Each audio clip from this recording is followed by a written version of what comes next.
श्री नवनाथ कथासार अध्याय 21. गोरक्षनाथास मोहविण्याचे मैनाकिनीचे सर्व प्रयत्न निष्फळ. मच्छिंद्रनाथाने गोरक्षास तेथे राहून घेतल्यावर त्याचे मन रमून त्याने तेथे राहावे म्हणून मैनाकिनीने अनेक प्रयत्न केले. ती तर आपल्या पुत्राहून त्याच्यावर विशेष प्रेम ठेवू लागली. तिने त्याच्या खाण्यापिण्याची निजण्या बसण्याची वेळच्या वेळेस योग्य तरतूद ठेवली व त्यास कपडा लत्ता व दागदागिना हवा तसा उंची वापरवास देऊ लागली. गोरक्षनाथास अशी सर्व सुखे मिळत असताही त्यास ते गोड लागेना. तो नित्य मच्छिंद्रनाथास म्हणे की तिन्ही लोकात आपण मान्य अशी आपली योग्यता असता या विषय सुखाच्या खांड्यात का पडत आहात? तशात तुम्ही मूळचे कोण आहात, आता कार्य कोणते करीत आहात व अवतार घेऊन कोणते कर्म करावयाचे याचा थोडासा विचार केला पाहिजे. यास्तव सर्व संग परित्याग करून या काळजीतून मोकळे व्हावे. अशा प्रकारे गोरक्षाने मच्छिंद्रनाथ गुरूस बरेच वेळा सांगितले. तेने करून त्यास विरक्तता उत्पन्न झाली. मग मायापाशात गुंतून न राहता आपल्या मुलुखात जाण्याबद्दल त्याने गोरक्षास वचन दिले. तेव्हा त्यास आनंद झाला. पुढे गोरक्षा समागमे गेल्या वाचून आता मला सुटका नाही असा आपला विचार मच्छिंद्रनाथाने तिलोत्तमेस कळविला. पण तुला सोडून जाण्याची हिंमत होत नाही असेही सुचविले. तेव्हा ती म्हणाली, तुम्ही जर गेला नाही तर तो तुम्हास कसा नेईल? ते ऐकून आपण त्यास दिलेले वचन आणि गोरक्षाबरोबर झालेले भाषण त्याने तिला कळविले आणि म्हटले, त्याच्याबरोबर गेल्या वाचून सुटका नाही व तुझा मोहपाश मला जाऊ देत नाही. अशा दुहेरी संकटात मी सापडलो आहे. आता यास एकच उपाय दिसतो, तो हा की तू त्यास आपल्या कुशलतेने मोहवून टाक. हे ऐकून ती म्हणाली, मी पूर्वीच उपाय करून पाहिले, त्यात कोणतीही कसर ठेवली नाही, परंतु व्यर्थ. माझ्या बोधाने व करामतीने काही एक निष्पन्न झाले नाही. असे तिचे निराशेचे भाषण ऐकूनही आणखी एकदा प्रयत्न करून पाहावयासाठी मच्छिंद्रनाथाने तिला सुचविले. एके दिवशी गोरक्षनाथाने पद्मिनीपाशी गोष्ट काढले की आज मी मच्छिंद्रनाथास घेऊन तीर्थयात्रेस जातो. तेव्हा तिने त्यास बोध केला की बाळा, मी तुला माझा वडील मुलगा म्हणून समजते. भावाचे तुला पाठबळ आहेच. आता आम्ही अन्नवस्त्र घेऊन स्वस्थ बसून राहणार. गोरक्षनाथाला दया यावी म्हणून ती दीनमुद्रेने असे बोलत असताही त्याच्या मनात दया उत्पन्न झाली नाही. उलट तिला त्याने त्यावेळी स्पष्ट सांगितले की आम्हास त्रैलोक्याच्या राज्याची देखील पर्वा नाही. मग तुझ्या या श्रीराज्याचा हिशेब काय? ते तुझे तू खुशाल भोग. आम्ही योगी, आम्हास या भूषणामध्ये मोठेसे महत्त्व वाटत नाही. यास्तव आम्ही तीर्थाटनात जातो. तेथे सुकृत क्रिया आचरण करून सुखसंपत्ती भोगू. असे म्हणून तिच्यापाशी जाण्याकरिता आज्ञा मागू लागला. तिने त्यास पुष्कळ समजावून सांगितले, परंतु तो ऐकेना. सरते शेवटी 1 वर्षभर तरी राहावे म्हणून तिने अतिशय आग्रह केला असता तो तिला म्हणाला, मला येथे येऊन 6 महिने झाले. यास्तव आता मी येथे जास्त राहणार नाही. तेव्हा पद्मिनी आणखी 6 महिने राहण्यासाठी आग्रह करू लागली व आता थोड्यासाठी उतावळी करू नकोस. मग मी मोठ्या आनंदाने मच्छिंद्रनाथास तीर्थयात्रा करावयाची आज्ञा देईन. अशा प्रकारच्या भाषणाने ती त्याची पायधरणी करू लागली. तिने इतकी गळ घातल्यामुळे त्याच्याने तिचे म्हणणे अमान्य करवेना. त्याने तिला सांगितले की तुझ्या म्हणण्याप्रमाणे मी आणखी 6 महिने तुझ्याकरिता राहतो. पण त्या मुदतीनंतर तरी आम्हास जाण्याची तू कधी परवानगी देणार आहेस तो दिवस आज नक्की मला कळव, म्हणजे ठीक पडेल. मग चैत्र शुद्ध प्रतिपदेस भोजन झाल्यानंतर मी राजी खुशीने तुमची रवानगी करून देईल. म्हणून तिने गोरक्षनाथास कबूल केले. ते 6 महिने हा म्हणता निघून जातील असे मनात आणून तो तेथे स्वस्थ राहिला. या गोष्टी काही दिवस लोटल्यानंतर एके दिवशी मैनाकिनीने गोरक्षनाथास हाक मारून जवळ बसविले. तोंडावरून हात फिरवला आणि म्हटले, बाळा, माझ्या मनात तुझे एकदाचे लग्न करून द्यावे असे आहे. मग त्या माझ्या सुनेबरोबर हसून खेळून माझी कालक्रमणा तरी होईल. जी फारच स्वरूपता स्त्री असेल तिच्याशी मी तुझा विवाह करीन. लग्न समारंभही तुझ्या खुशीप्रमाणे मोठ्या दामडौलाने करीन. तुम्ही तीर्थयात्रा करून लवकरच परत या. फार दिवस राहू नका. येथे आल्यावर सर्व राज्यकारभार तू आपल्या ताब्यात घे. बाळा, इतकी तू माझी हौस पुरवलीस म्हणजे झाले. असे बोलून त्याने मोहजालात गुंतावे म्हणून ती पुष्कळ प्रकारच्या युक्त्या योजून पाहत होती, परंतु तिच्या भाषणांपासून बिलकुल फायदा झाला नाही. त्याने तिला निक्षून सांगितले की मला कर्णमुद्रिका या 2 बायका आहेत. आणखी तिसरी करण्याची माझी इच्छा नाही व आता लग्न करणे मला शोभतही नाही. असा जेव्हा त्याने तिला खडखडीत जबाब दिला तेव्हा ती निराश होऊन स्वस्थ बसून राहिली.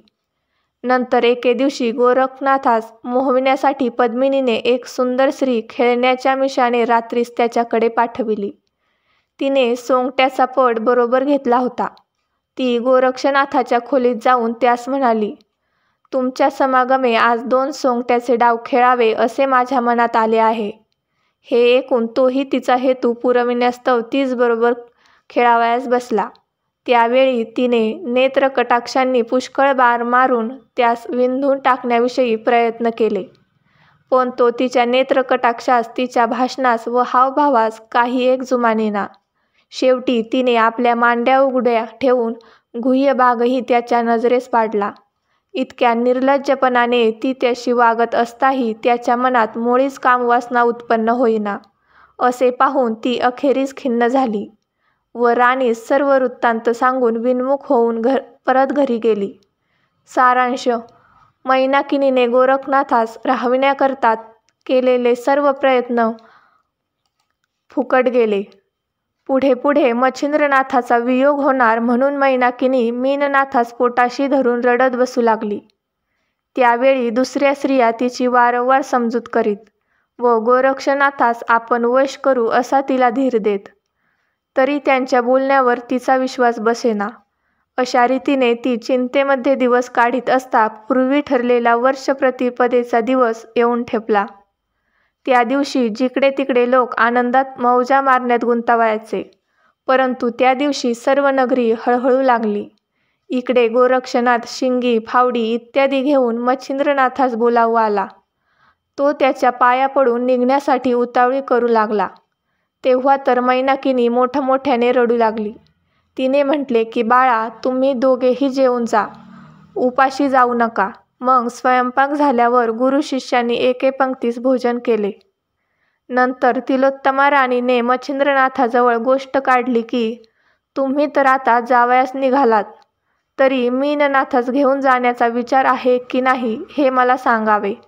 हे ऐकून मच्छिंद्रनाथ म्हणाले की त्याच्याविषयी जसे तुझ्या विचारास येईल तसे आम्ही करू. त्याच्याबद्दल तुझे मन आम्ही दुखावणार नाही. तेव्हा ती म्हणाली, तुम्ही मीननाथास आपल्या समागमे घेऊन जावे. आजपर्यंत तुम्ही येथे होता म्हणून मारुतीच्या भुभुक्कारापासून त्याचे संरक्षण झाले. तुम्ही गेल्यानंतर त्याचे येथे संरक्षण करणारा कोणी नाही. दुसरीही यात एक अशी गोष्ट आहे की मला उपरीक्ष वसूचा शाप आहे. त्याच्या शापास्तव मी सिंहलद्वीप सोडून येथे आले आहे. शापाची मुदतही भरत आली आहे. यास्तव तुम्ही जाताच उशापाचे फळ मला प्राप्त होईल व तो येऊन मला येथून घेऊन जाईन. मग मीननाथाचे येथे संरक्षण कोण करील? जर त्या स्वर्गास घेऊन जावे तर मनुष्यदेह तेथे जात नाही. अशा या सर्व अडचणी लक्षात आणून माझे मत असे आहे की मीननाथास तुम्ही आपल्याबरोबर घेऊन जावे. मग तिच्या मर्जीनुरूप मीननाथास घेऊन जाण्याचा विचार ठरला. मग भोजन झाल्यानंतर गोरक्षनाथाने निघण्याची घाई मांडली. मीननाथाकडे पाहून तिलोत्तमेच्या मुखातून शब्द निघेनासा झाला. तिला गहिवर येऊन ती एकसारखी रडत होती. तेव्हा तेथील स्त्रियांनी गोरक्षनाथास वेढून टाकले. त्याने जाऊ नये म्हणून त्या राजवैभवाचे वर्णन करू लागल्या.